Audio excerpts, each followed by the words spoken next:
उनको हजम होता है गुड। और सिर्फ वो हराम खाते हैं इसलिए उनको हम नहीं करवा सकते। आप नहीं खिला सकते? नहीं, हम नहीं खिला सकते, वो हो सकता खिला ये देख सकते हैं, उनका यही कहना है कि हम जो है ना पीडीएम को जो हराम खाते हैं हलाल नहीं खाते हैं।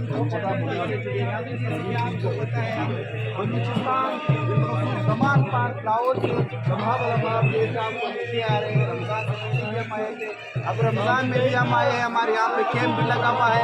तो हम जो अमरीन आपा है, नौरीन आपा नौरीन आपा एहतिसाब की एक सरगर्म रुकन में जानी जाती है। माशाल्लाह यहाँ पे अगर लगाया हुआ है, पराठे यहाँ पे दे रहे हैं।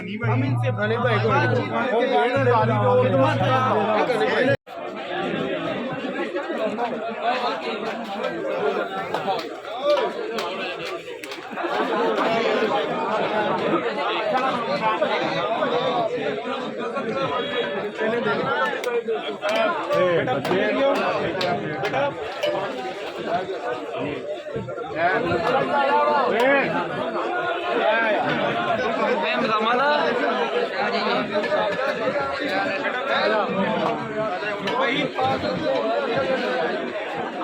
और उससे प्लेटा कितनी जा रहे सारे लोग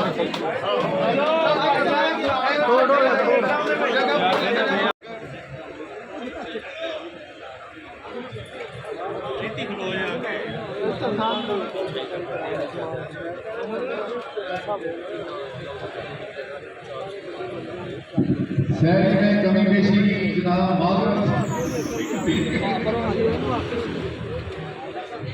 4 बजे चाय की सर्विस शुरू होगी जनाब। 4 बजे ठीक है साहब, 4 बजे चाय की सर्विस शुरू होगी तो टाइम